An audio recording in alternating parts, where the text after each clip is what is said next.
Good morning, ladies and gentlemen. My name is James Finglas. I am the Managing Director for MJ Flood Technology. And on behalf of the team here at MJ Flood Technology and our partners Microsoft and 3, I'd like to welcome you along this morning.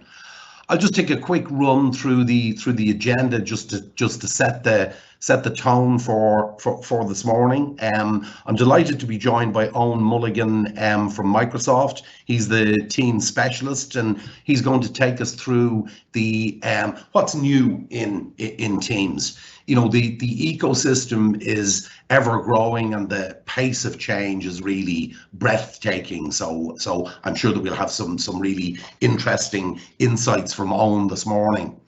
We'll then be moving into a session from James Finglas, who is the commercial lead here at MJ Flood Technology. And what he's going to give us is some insights into maximizing the return on investment from Microsoft Teams and the tools that can be used to assist companies in pitching to their key stakeholders, you know, around why you know the cost benefit analysis around the Teams ecosystem. We'll then move into a session with 3, and we're delighted to announce that we have developed a partnership with 3, which we are announcing this morning.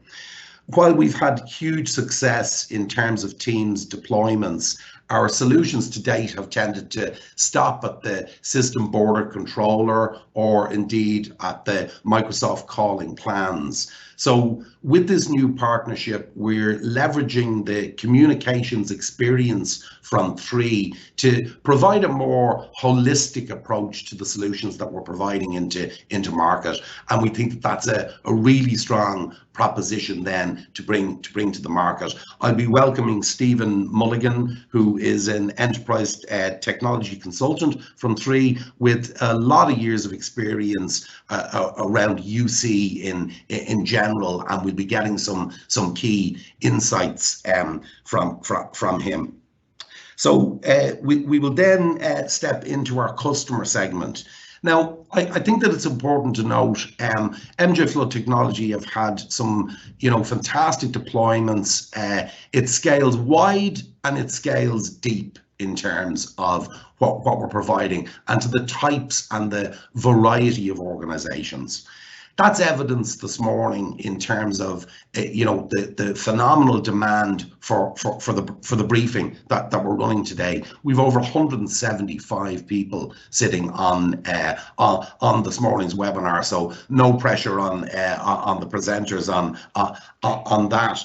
But you know, we have had very large deployments in terms of the likes of TU Dublin, which would have 3,000 faculty and 27,000 students that are operating during COVID period, you know, with Teams, and the deployment had to be accelerated and all of that sort of thing as we've experienced over the last term.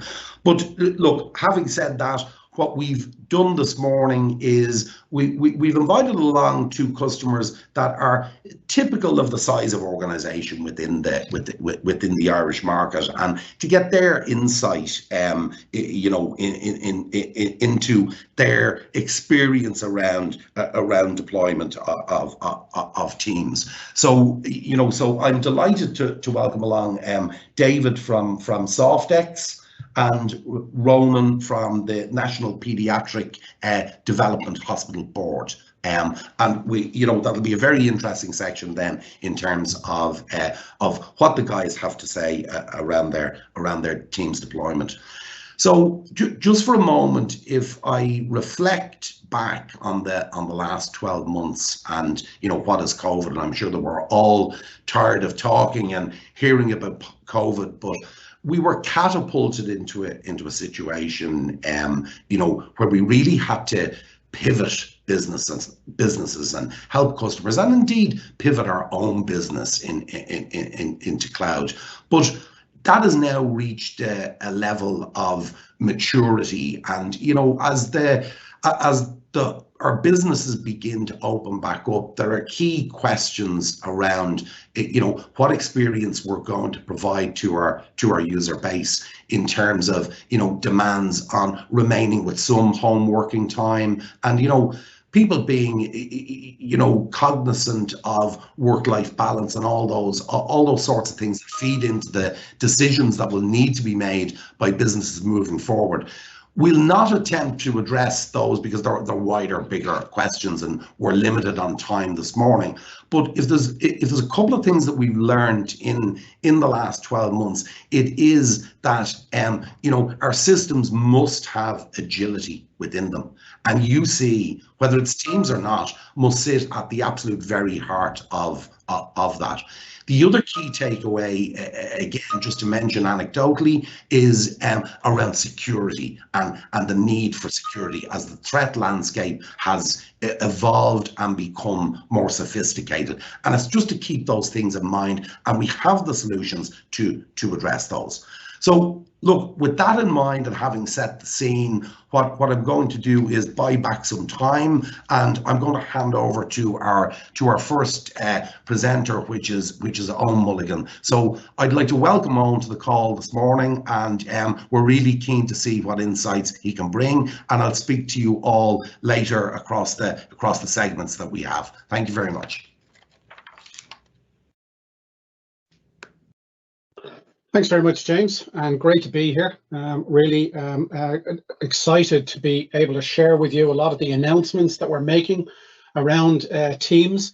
And I'm really going to focus for the next couple of minutes on, I suppose, what's happening in 2021 and the major announcements that we're going to be making going forward. So with that, I suppose there are two areas that I'm going to really talk about just in terms of the meetings and collaboration capabilities. Then we'll talk a bit about what's happening in the calling space, because they're the two major areas. I suppose when we look at the meeting space and what we've done and accelerated over the last year, it is really being about in presenting, changing the view for the presenter, but also for the attendees, and making it more interactive and a better experience all around. Previously, when I was presenting on a Teams meeting, I'd like to have 3 screens. I had one for the content that was being shared, I had one to keep an eye on everybody in the audience, and I had one to see the content that was actually being broadcast. Now what we've done with dynamic view is we've changed all of that, and we've put the gallery in place on top. We've put all of the content accessible to you, and we've also brought in PowerPoint Live capabilities. So now we can use PowerPoint Live capabilities with speaker notes side by side. Really important and really powerful capabilities. And coming later on in this year, it will be the presenter mode, where we'll have that standout and reporter. So that kind of green screen capability where I'm overlaid on the presentation. Really great capability to be embedded into the presentation and part of it to the audience. The other area that we have seen a huge growth in has obviously been things like this virtual events. We've obviously had to move everything virtual. And today, with a Teams meeting, we have obviously 300 people in that meeting. And with a live event, we can have up to 20,000 people, like this event here today. But there has been a requirement for more interactive type sessions, larger interactive solutions, etc. So what we'll be starting to roll out this month is Teams meeting capabilities with up to 1,000 people in that meeting. And that'll be a fully interactive meeting with chat, with audio and video, etc. And polling capabilities will be embedded and available across all of that. But I suppose one of the other capabilities that organizations are looking to do is to track who is coming to those live events, those large events, to get registration details. That can be from internal events, it could be the HR department, it could be training, who want to update people and get that kind of interaction. Or what we could have is an external event like this, where we want to, again, have people register and join our meeting. So that 1,000 person event, that interactive experience, etc., will start rolling out this month, and you'll see that in your tenant very shortly. But we'll also then continue to deliver those view-only broadcast capabilities of up to 20,000 people. so that if you've got larger events that need to scale out across an organization, we'll be able to do all of that as well and scale out to a view-only capability. We're also going to be putting lots of controls in for the hosts of these events to ensure that you can deliver these large-scale events or large-scale meetings and have controls like hard muting and video off. So we can eliminate the distractions, we can eliminate people coming off mute until certain times within the meeting, etc., so that we can have that broadcast experience, but we can also allow people to come off mute and have that interactive experience. Lots of other capabilities coming in the chat and collaboration space in terms of Teams Connect. This is a great way of just sharing content within the organization. So rather than standing up a team for every project, we might have sub projects or sub channels within a project team, and we can share that channel with external people or with other internal people who don't need full sight and full visibility of everything else going on in the project, but will be able to see that. From a security compliance, we obviously continue to build on all of the compliance and security capabilities in Office 365 anyway. But we also then realize that we need to deliver some other capabilities within Teams from a meetings point of view. So end-to-end encryption for calling will become available, and that's where two people will be able to have that fully encrypted call if they so require. Invite-only meetings are another key part of what we want to deliver. So if we've got the senior leadership team, if we've got a group of people who need to have a very closed meeting within the organization, you can ensure that that invite doesn't go to other people. And as I've talked about, the disabling of video capabilities and multi-geo support is another capability that we're rolling out. So from a compliance point of view, if you've got data that you need to store in the UK, if you need to store it in the US in a multi-geo scenario, then you can choose that as well. Lots happening in the devices space. I'm actually going to talk a bit more about devices in a moment and just show you what we're doing in that space. So in terms of calling and Teams calling, what we are, I suppose we've been, again, innovating and working in that space. And when we talk about Teams calling, we really look at two different types of capabilities in this area. The first is obviously the peer-to-peer calling, the audio calling. I'm being able to call somebody in my organization or even a third party outside the organization that I'm connected to, having their identity. The other option is obviously the making and receiving of external telephone calls. And MJ Flood and ourselves have done a lot of work in that space in terms of deploying solutions for customers around Ireland, where they've replaced their complete phone system with Microsoft calling. And the good news is you don't need E5 to be able to do that. And I always like to point that out to customers. We obviously would love you to buy E5, but it's not essential for that.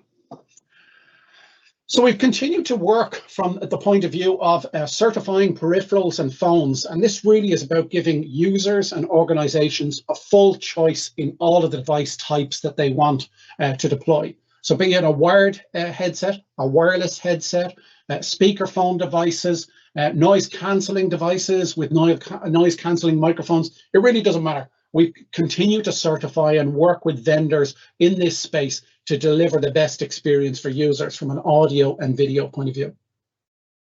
We'll also continue and deliver the capabilities in the client as well. So you're going to see the new calling client rolling out with new capabilities in that in terms of making and receiving calls. But we'll also then add in things like Teams and Skype, Skype for Business interop, auto accepting of scheduled meeting, live captioning, raising hands, etc. And really what we want to do is make sure that we're delivering all of the PBX capabilities in the Teams client that you can make and receive calls within. And when we look at then the organizations that are migrating to Teams, we obviously want to give a lot of choice. And also then recognizing that there are a lot of organizations out there already who have got a range of handsets they've invested in, and they want to be able to utilize those and take those forward into their new environment and into Teams. So we're working on that SIP gateway capability. We've got obviously that full range of desk and video phones that are available. We've got new companion devices like the Teams display, and they're great for freeing up the PC to do PC work if you're number crunching, etc., and having that Teams display where you just focus on all of the interactions with chat and meetings, audio and video with that Teams display. And we're also working with vendors then on lower cost phones and devices, where we recognize that not everybody needs a full color LCD screen, etc., and that a smaller, a better priced option is something that people wanted. As I mentioned, one of the capabilities that lots of organizations and lots of companies have today is they've invested and sunk a lot of money into existing handsets connected to their PBXs today. So what we'll be launching in the first half of this year, and we're getting close to it, and we are in preview with a number of customers.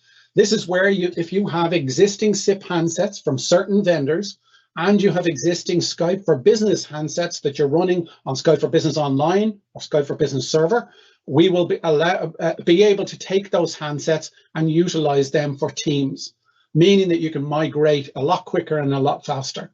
There are limitations on the type of handsets that we will be supporting, so it's very, there will be more information appearing on that, but it is important to note it'll be things like being able to make and receive calls, emergency calling, transfer of calls, so basic call control and basic call support.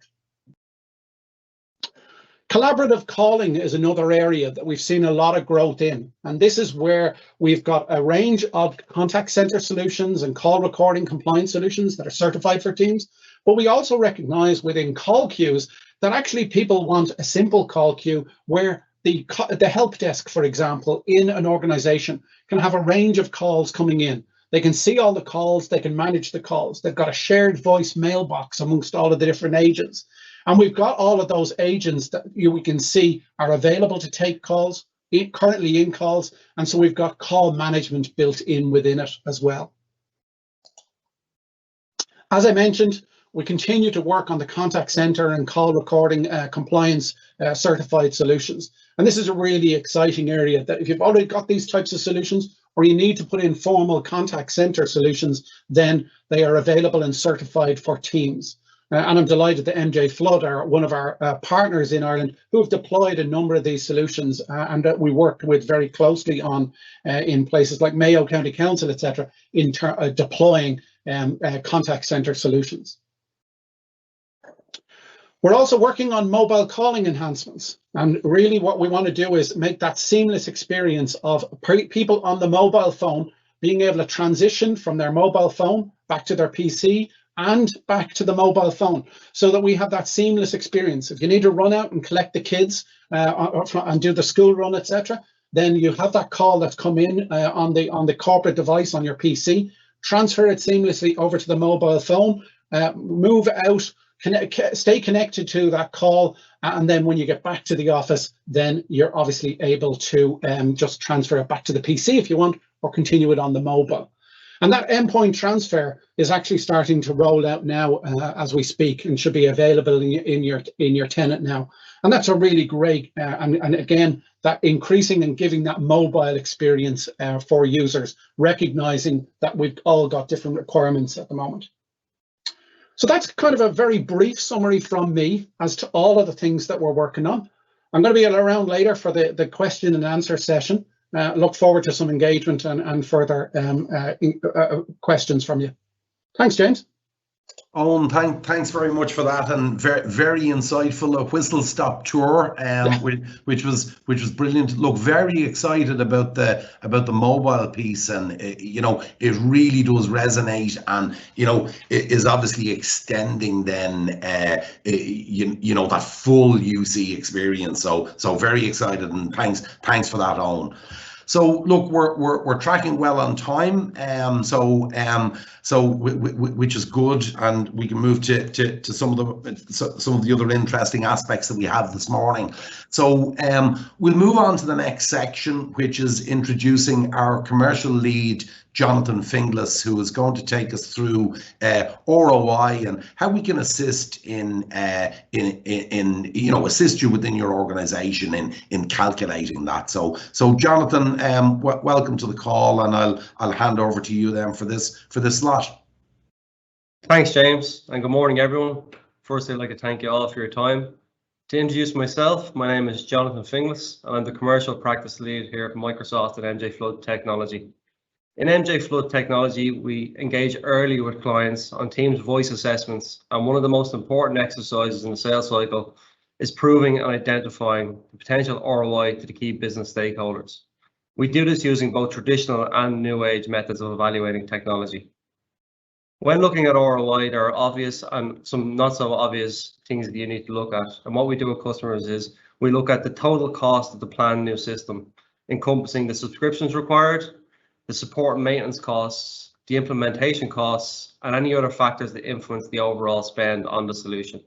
Again, quite obvious. And secondly, we look at the reduced costs. Within this, we look at the factors such as lower spend on the legacy systems, improved forecasting of exact costs without any nasty surprises, a lower spend on support and maintenance costs at both the vendor level, but also within your IT team. And finally, and most importantly, we look at downtime, reducing downtime and the evident cost reduction that a highly resilient communications platform can bring. Not so obvious, we look at the improved productivity, your ability to faster handle your own customer queries while still meeting your customer needs. We look at improving collaboration between both employees, customers, and the wider business. And again, we look at the ability to better manage operations, forecast the demand, and ensure the resources are the right size for the right needs. Again, not so obvious, we look at improved employee retention, reducing costs by retaining employees and avoiding unnecessary recruitment charges. We also look at increased retention and just knowing that happier employees who are given the right tools to the right job and support and empower them to do the jobs effectively. I think obviously with remote working, it's clearly evident that focusing on employee retention is even more important. With the rise of remote working, where staff frustrations may not be immediately visible as employees are not in the office. And then finally, we look at increasing your own revenues, improving your own customer experience that positively impacts the business and increases your own customer retention, but also then the ability to introduce new channels such as chat and social media that widen the choice when interacting with your business. Commissioned by Microsoft, Forrester Consulting conducted a total economic impact study to provide readers with a framework to evaluate the potential of financial impact on Microsoft 365 Cloud Voice on your organization. We read that report and we interpreted that the following were the key investment drivers. Prior telephony solutions simply provided limited capabilities at too high a cost and too high an effort, and companies wanted an end-to-end modern collaboration experience that included voice. They suggested 4 quantified and tangible benefits: that simply employees save time from telephony being integrated into Microsoft Teams and having an end-to-end collaboration platform. There's improved and integrated voice communications, strengthens the business outcomes, improves efficiencies, and allows your employees to get their job done quicker and again more efficient. We look at reduced solution support costs by organizations replacing previous and legacy telephony solutions with cloud voice, which eliminates the ongoing support and maintenance costs of that previous system. And one thing that we can definitely use as an ROI tool is that reduced telecommunications costs can definitely be achieved by Microsoft Teams voice deployment. There are a couple of unquantified and intangible benefits that we can look at and we can back up with the data, is that Teams voice simply improves security and compliance. It also has a better uptime and can scale with your business as your business grows through these times. And again, what I've touched on previously is that it improves employee satisfaction and engagement. Quite frankly, the numbers are quite staggering, and you can always debate or look skeptically at the numbers in these surveys. With a reported return of investment of 261% with a Teams voice deployment and a 3 to 6 month payback in terms of time frame for investment, tangible returns are evident. We've built a team of experts from a technical perspective that allow us to work with companies to not only provision and deploy Teams voice, but to also help them build a business case and demonstrate the true ROI applicable to your organization. It's important to note, and as Eoin was speaking about earlier, that not only can we assist in implementing Teams in full, but where you already have a significant investment that you would like to sweat, MJ Flood can engage and show you the power of integrating that system into Microsoft Teams from a voice perspective. Examples of such integrations which we have already done are where the customer already had an existing and established contact center, or simply an investment in handsets. we can discuss how we integrate and complement that spend. We ask if anyone is looking to bringing their team's deployment to the next level is to engage with ourselves in MJ Flood. I'd like to thank you for your time. Again, like Eoin, I'll be around for the Q&A, but I hope to engage with you and your organisation in this assessment over the coming weeks or months. That's great, Jonathan. Thanks for that insight. And again, a whistle-stop tour through the thing, but we are trying to keep the thing moving and not run over time. And we're still tracking very well.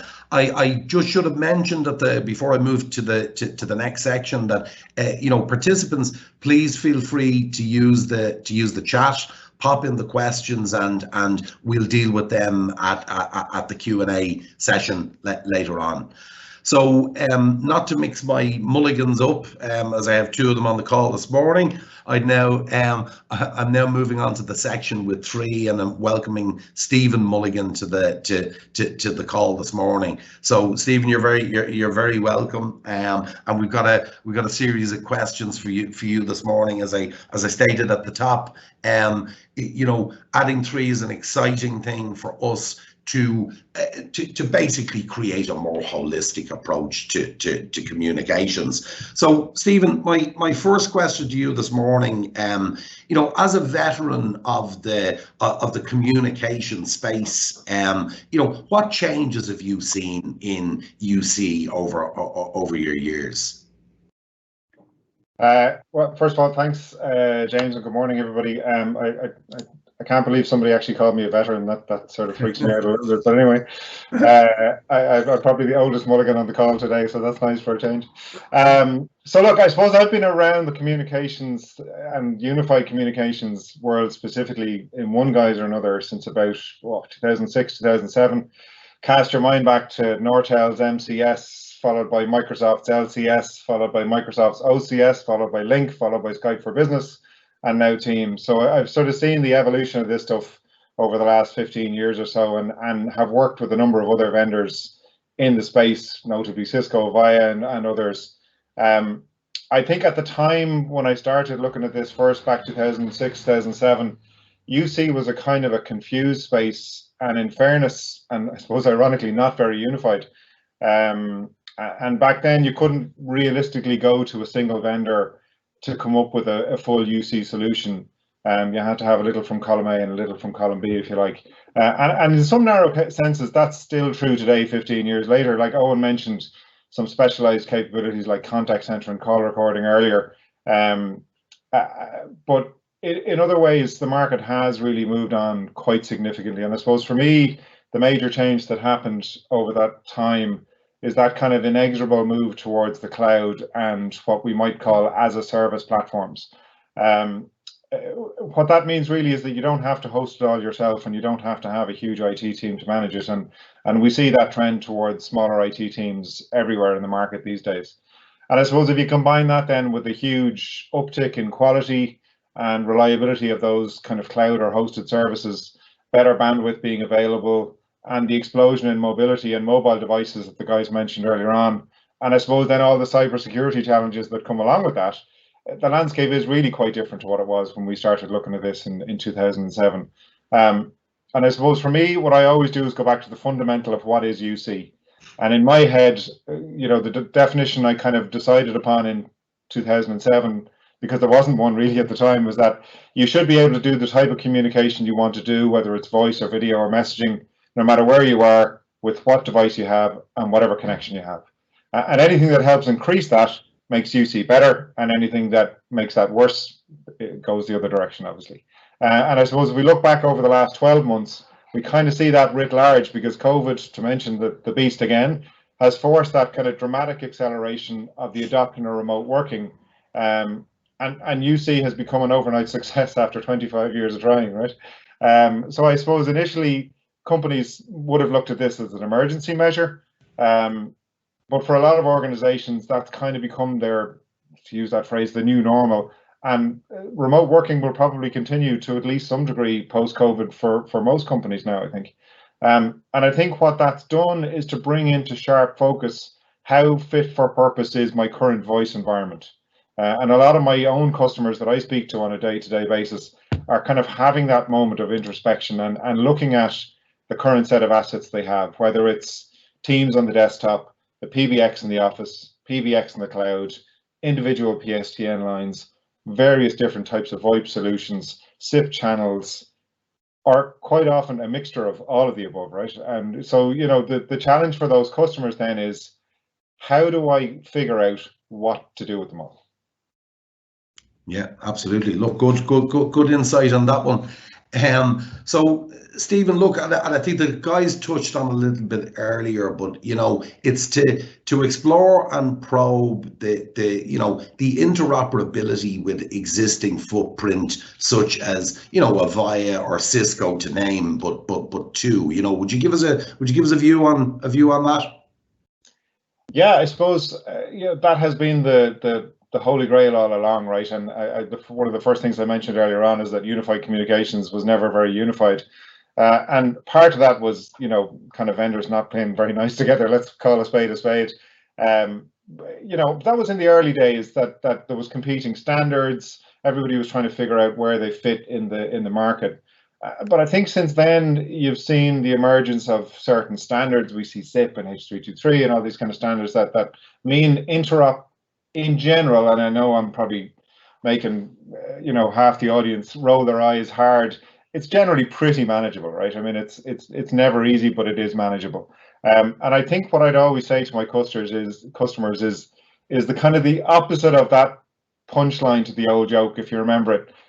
There was the joke about the man who was trying to get directions in Kerry, and he asked the fellow at the side of the road where to get to, or how to get to where he was going to.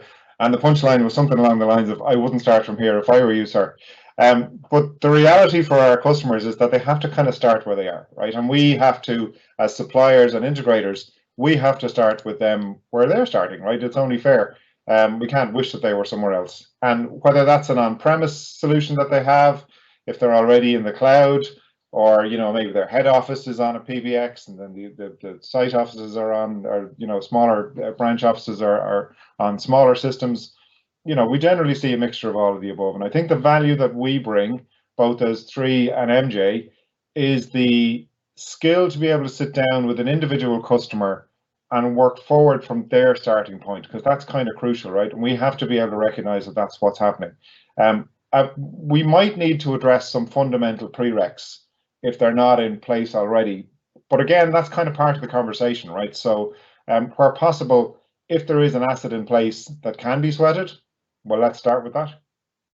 Yeah, look, absolutely. And it segues nicely into my next question, you know, which was going to be, you know, what are those, you know, we talk about, look, all the functionality around Teams and those sorts of things, but what are the fundamental prereqs that are sort of a requirement then to lead to a positive outcome from a Teams deployment, Stephen?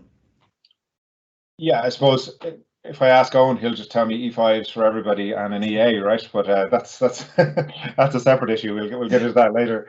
I'm only kidding. I'm only winding up Eoin, as he knows I will.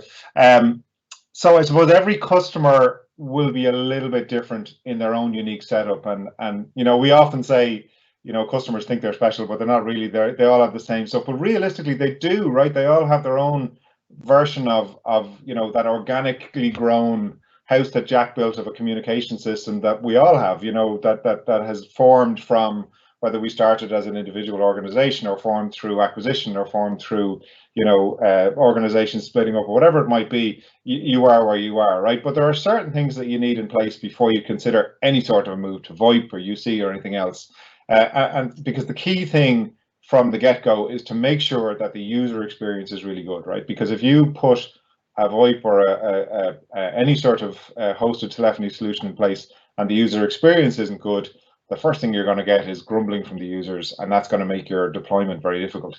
So you want to make sure that your WAN or your internet connectivity is really, really good for a start. You're going to want to make sure that your underlying LAN, your local area network environment, is good and well designed and is capable of taking that sort of data moving around it.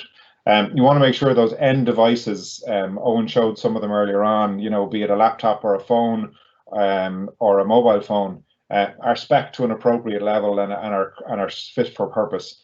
and that your mobile devices are both suitable and secure, right? Because you know, the mobile device becomes the edge of your network then suddenly. So you also want to make sure that headsets or mics and speakers are available, deployed, and are suitable for purpose again, and that you've thought about things like your phone number and extension ranges, and that's all well understood and well defined, and so on and so on and so on. So there's a million different things to think about. But again, that's what we bring to the table, right? That's our job as experts in the field, to bring those to the customer pre-formed and ready to go. And I suppose experience if I haven't done it before, and general experience around voice and that provision of enterprise grade managed services will really help in this. And I suppose, you know, if I could counsel any customer in any way at all, it would be that you want a partner in this that you can trust to underpin that whole thing for you. Excellent, and I'm being warned by my moderator to look at the time. So look, I probably, you know, we'll cut to a final question for you, Stephen, on you know, and it's typically around security as we look at the extensibility of, you know, into mobile, and you know, Eoin put it forward there in terms of some of the stuff coming, you know. So just give us a view on that and how that can be helped from a 3MJ perspective.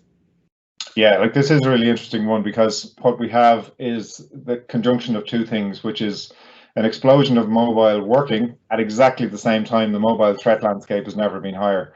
And I suppose, you know, I'd say to anyone that's absolutely not a reason to stop moving forward with your plans, but it does require some consideration supposed to be given to that threat landscape you mentioned, and the risk profile in your own particular organization. And I suppose to make sure that checks and balances are put in place to mitigate these risks wherever possible. And I suppose when we adopt that remote working posture in any organization, you immediately, as I mentioned earlier on, fracture the edge of your network out as far as your mobile device. So securing these is kind of more important than it ever has been. And like if you think about a laptop device, these have been fairly well belt and braces style secured for years with antivirus, anti-spam, firewalls, BitLocker encryption, AD authentication, proxy servers, you name it. But a lot of companies, they can't say the same for their mobile devices. You know, phone or tablet, you might get a 4-digit PIN if you're lucky in a lot of places. And that's not great. And particularly when that's the edge of your network nowadays, that's not good.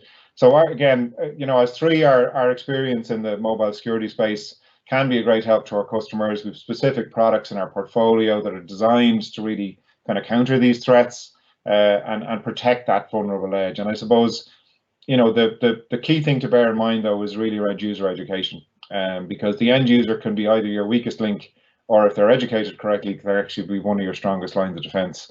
And I suppose when you think about it, we've all seen before that kind of famous three-cornered picture of people, processes, and technology. It's business school 101, and it's never truer, right? If you think about the person, the processes that you teach them how to do stuff, and the technology to support them, if you put all that in place, well, then you're going to give yourself the best chance of, you know, maintaining that level of security right out to that edge.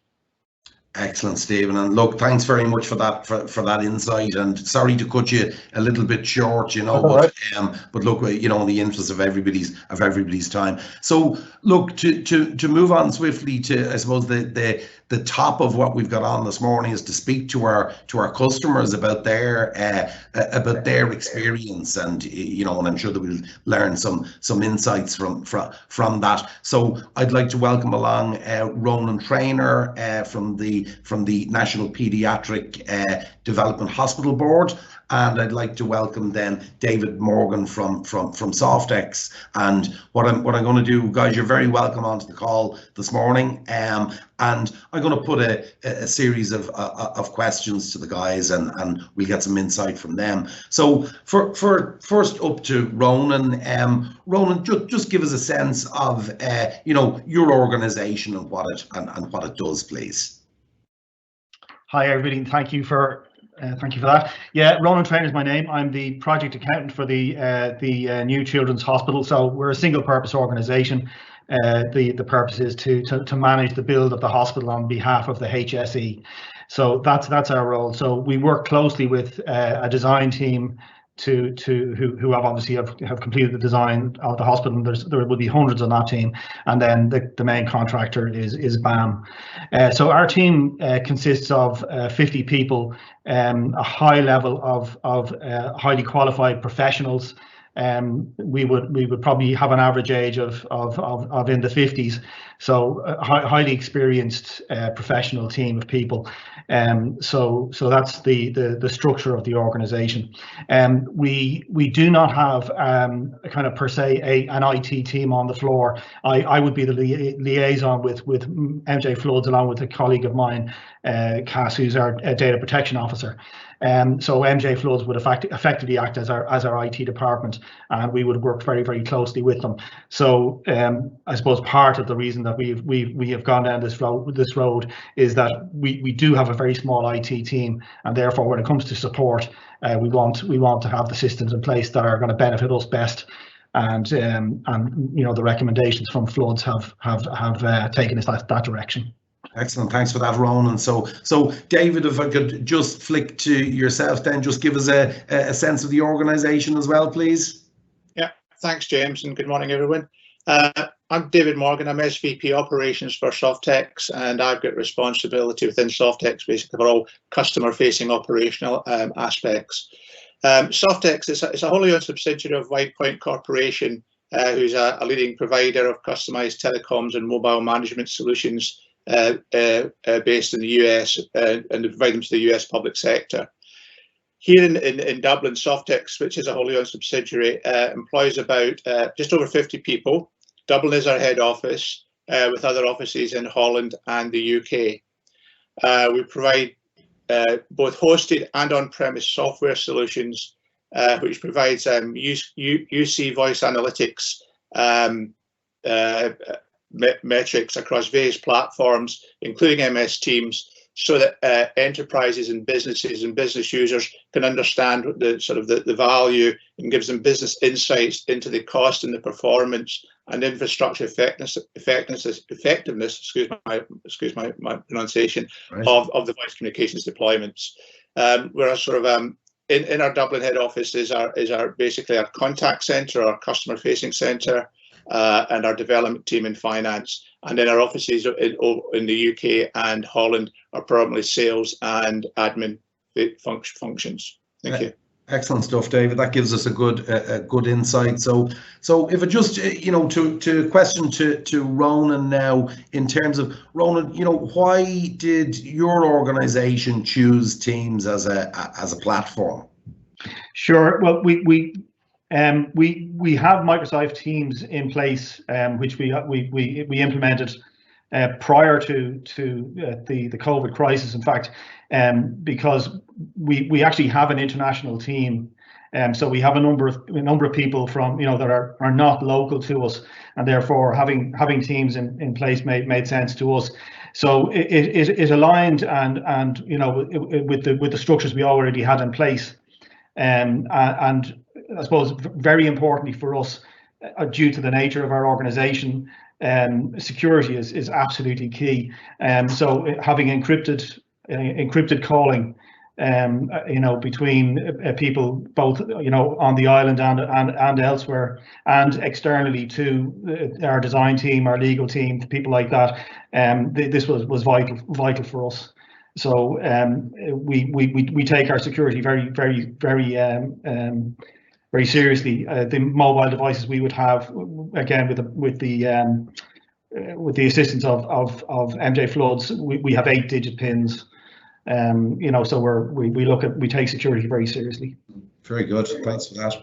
So if it just come to you, David, then for a moment. So where would you be in terms of your digital transformation, and how has Teams played a role in that, David? Good question. So I suppose we started a digital transformation journey probably around about 2018, 2019. We had already put in place for our hosted software deployments a sort of dual data center infrastructure within Dublin, but our head office was very dependent on legacy systems sitting in there providing email, voice services, etc., to support both our development team and our customer care center. So my concern as operations was, how do we actually get some disaster recovery into our head office in Dublin to ensure what we wanted to do? So the first stage we actually did with that was actually put in Office 365 to get rid of our Exchange servers and put them into the cloud and start to leverage that capability. And it was from there we actually came across Teams. Being perfectly honest about it, it was part of the package that we got through MJ Flood, and we started to use it internally just to try it, just to sort of take the load off the PBX. And all of a sudden we could see the massive benefit just Teams was actually delivering to us just internally, in terms of having the voice, being able to see people's availability, not having to sort of book meetings, etc. And it was just ideal. So it was from then that we actually could see the benefits. And then, believe it or not, part of the DR planning would look at all sorts of scenarios which would actually take out our head office. I must admit, pandemic was not on the list, but all of a sudden that rose up to the very top when the pandemic struck, and we had to actually close the office down, but we still had to retain our contact with our customers. We still had to keep our software running. We still had to keep our development going.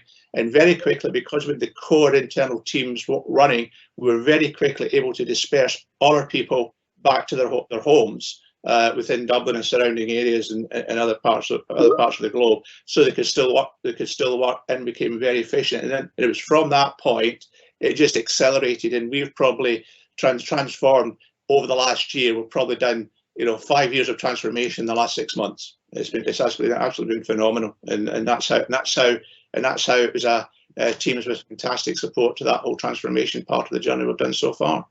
Brilliant. Thanks, David, for that. So, Ronan, to pose another question to you, one of the key things that concerns Microsoft is, when it's not just a case of purchasing Microsoft solutions, but it's how users adopt them, and how have you found the adoption and indeed the user experience? And look, we're cognizant that it's relatively recent deployment, but you might just give us some initial sort of feedback, if you can, or around that sort of.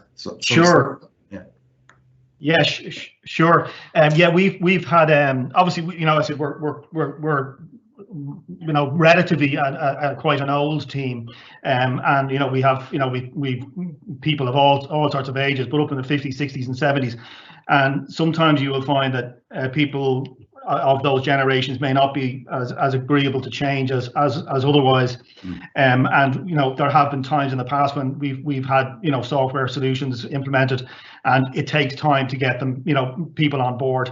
When it came to Teams Voice, we told people what was happening. We put a team in place to work on the implementation, working closely with the team in Floods. And we rolled it out on a Monday. We trained people on a Monday and a Tuesday, and we have had absolutely no issues, none at all. And I would have heard about them if I would be the main contact point if there was issues. So everybody within the organization has bought in straight away, and there has been absolutely no issues with the implementation at all. It has been very, very straightforward and very simple, but it was based on putting the effort in beforehand and making sure that the implementation worked well, but it has worked extraordinarily well. That's good to hear. So at this point, would you have seen an increase in productivity within the team, or can it be measured at this point in time? I suppose productivity, due to the nature of our organization, isn't something we would measure, very, very closely. I said you have your job to do and you get it done. We're not producing, a product. We're not providing services. We don't have, customers bar one, which are Children's Health Ireland. So in that sense, but has it been easier to get the job done? Absolutely. We've, using Teams Voice with being able to move to mobile phones and stuff, and knowing that the encryption is still there, that's all been very, very beneficial. But the impact on productivity, difficult to measure, but it certainly has improved how we operate. Good. And David, maybe I'll just flick to you with the same question. Have you seen an increase in productivity, or is it measurable at this point in time? So in terms of productivity measurements within Softex, we'll probably get 3 key measurements we use. We use sort of customer response times and customer fix times for anybody who comes into our customer care centre. We've also got in terms of new sales leads, in terms of people being able to attract to our sales force to sell software to them. And the third is actually our delivery of software from our development department. Now, to be honest with you, our productivity measures, we measure them for years now, have not really dipped. It's gone up slightly since we've put in MS Teams. However, I think if we'd not had the pandemic, we'd have seen a much bigger increase than we have just now. I think what Teams did, it certainly kept our business performance at the same, if not better. It certainly didn't dip because of a pandemic, which we think is a great result, which we would never have achieved if we had not put Teams in. We know that as a fact. So relatively, it's definitely improved. Yeah, and just to stick with you, David, then on, you know, have you seen, you know, an effect of the pandemic on your operation? In terms of our day-to-day operation, no, because we put Teams in, we're able to close the office down. People have worked from home, and also people work from the UK. And if you look at our senior management team, we've got people based in the UK, we've got people based in Holland, we've got people based in Dublin. We've been able to still carry on doing our day-to-day business. We keep to our regular exec meetings. We can also have staff briefings, sort of on the video, etc. So all that has really helped in trying to keep everything together as a result of the pandemic. I think the only thing we've lost at the pandemic is basically the tea trolley chat. You know, you just picked up things, or, you know, as you pass, so you go into the kitchen and make a cup of tea. That's probably the only thing we've lost. But in terms of the overall impact in the business, it's fortunately for us, it's been minimal. Yeah. So look, that's great insight. And I suppose, you know, in the interest of time, I'm going to wrap up with, you know, one final question to both of you. But David, I'll ask you to answer first. You know, if you were if you were advising a company looking at moving to Teams, would you have any sage advice for them? Yes. So obviously, I'm a great supporter of Teams because it's helped our business phenomenally. Yeah, so that would be my starting point. So I'd have to declare an interest before I started. But I think you've really got to look at what your current situation is, where you want to get to, because you're going to put something on like Teams to actually have a step change in your business in terms of communications and leveraging the capabilities that the service is providing. Look at what you do and make sure you're taking them all into account before you do it, and so you can add on the benefits. Just don't think it's a straight replacement. It's a paradigm shift in how you can operate and run your business for the better. And the second thing is to fully understand all the benefits and the functionality of Teams so you can leverage them into introducing new processes into your business. And the last thing I would do is training. I know that Ronan mentioned it earlier on, is actually making your staff aware of the transition and giving them the training, so when you do cut over onto it, it's seamless, because we had the same experience as Ronan had. When we cut over, we had no issues at all. It just went very smoothly. You know, it went from one day picking up one handset to the next day picking up the other handset. All just went fine. And also using the sort of the PC based tools that Teams gives you as well. It was excellent. Excellent, David. Thank you for that. And Ronan, I might just put the same question to you. Would you have any advice that you might impart? Yeah, sure. I'd echo everything that David has said there. In relation to devices, by the way, we've got rid of the phone, so it's all on the screen. So even without having that device that you could pick up and make a call on, we've had absolutely no issues. And again, just to reiterate what I said earlier, I would, you know, make sure you have a team in place to do the implementation, both internally and then working with Floods and any other partners that are relevant for you. Vital to do that and listen to the advice. Excellent. So look, you know, guys, really thanks for the time, both to Ronan and David. It really is great to get customer insight, and thank you for taking the time for being on with us this morning. So I'm just looking at the time, and you know we're getting up for sort of 5 to 11. We've got about 14 questions in the chat window. I'm not going to get to them all, but we do promise that we will answer them, you know, individually back, and you know we'll have some collaterals to send out after this. So I'll just pop one here. Hi guys, the call me at function that is available in Skype for Business, can this still be used in MS Teams? So Eoin Mulligan, that's probably a question for you.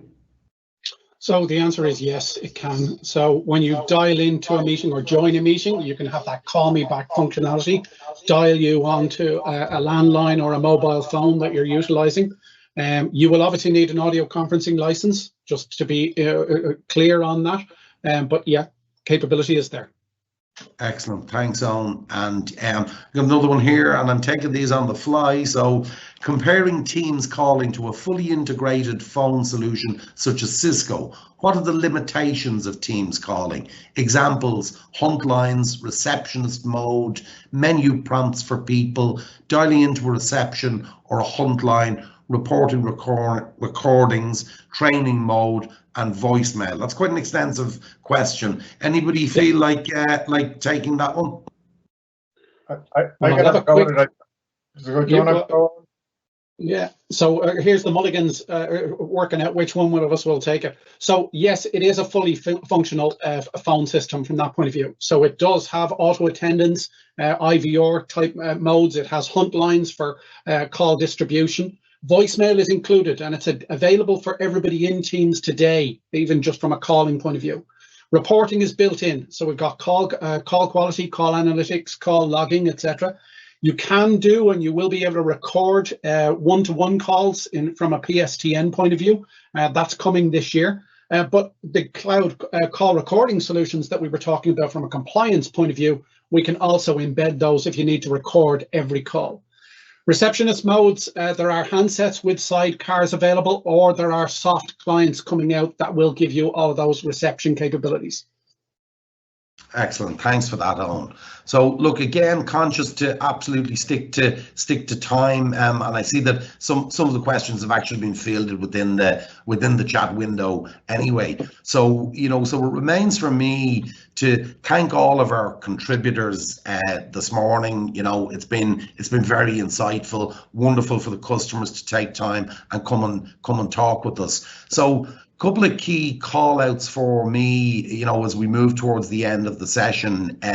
MJ Flood Technology won the Microsoft Award this year for Teams calling, and we are also the only company in the country to hold the advanced specialization for Teams calling. So, between the partnership between ourselves three and Microsoft, you really are talking to the right people if you're considering Teams deployment.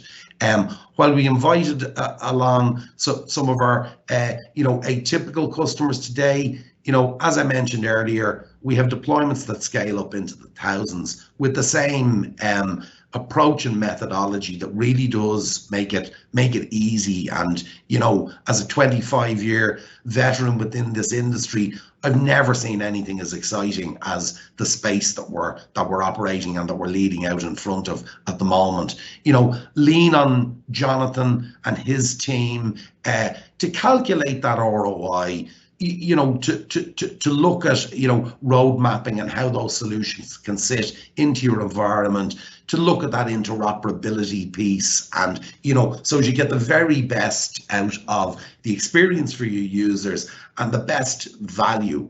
I just have to mention as well that we've a further session with Microsoft on the 19th of May, which specifically looks at devices and how they dovetail into it. So extending into meeting rooms and and the rich functionality. I mentioned earlier, but the ecosystem is growing, every day.